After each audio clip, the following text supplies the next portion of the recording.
Hello, आदाब, नमस्कार। सफ़र कहानी में आपका स्वागत है।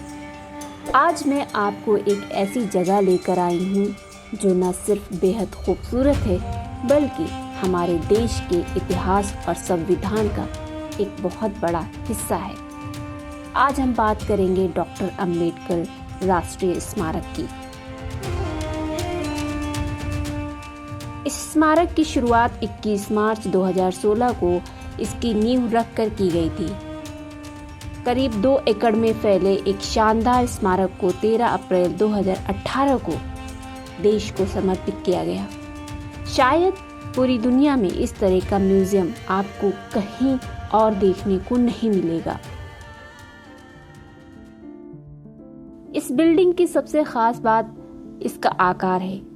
इसे एक खुली किताब की तरह बनाया गया है जो हमारे देश के संविधान का प्रतीक है। इसके आगे और पीछे 2 बड़े एंट्री गेट हैं। जैसे ही आप मुख्य द्वार से अंदर कदम रखेंगे आपको 12 मीटर ऊंचा अशोक स्तंभ दिखाई देगा।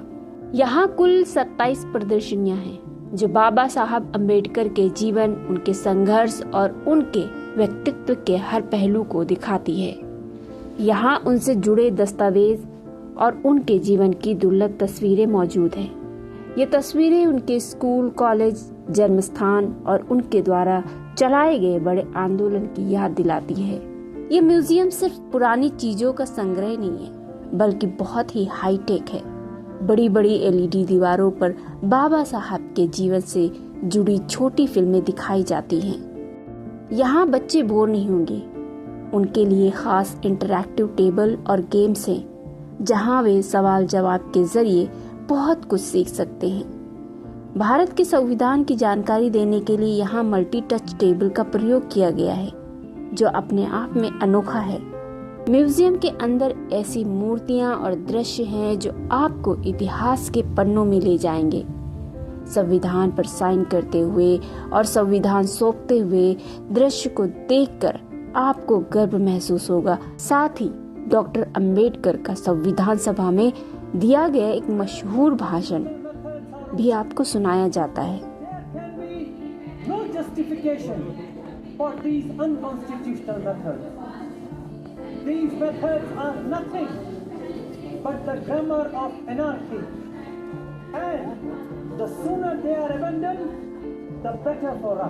यहाँ महात्मा बुद्ध की एक बहुत ही खूबसूरत और बड़ी सफेद संगमरमर की मूर्ति स्थापित की गई है जो मन को शांति देती है।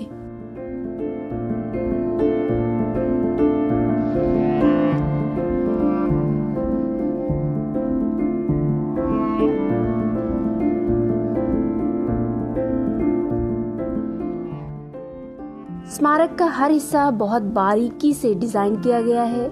यहाँ की दीवारों पर बनी कला, म्यूजियम, फव्वारे और हरा भरा बगीचा मन मोह लेते हैं।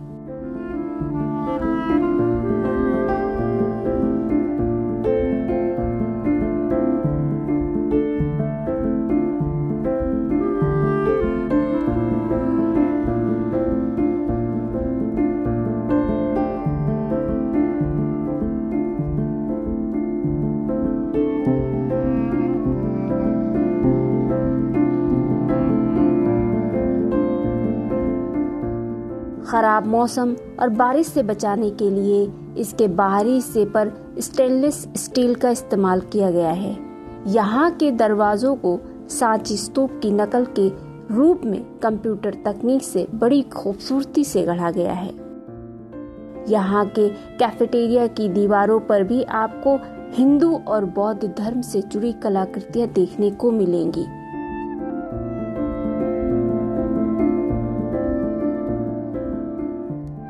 पुरानी संस्कृति और आधुनिक तकनीक को मिलाकर एक अद्भुत स्मारक तैयार किया गया है जिसकी हर तरफ तारीफ हो रही है। अगर आप दिल्ली में हैं तो यहाँ जरूर आएं।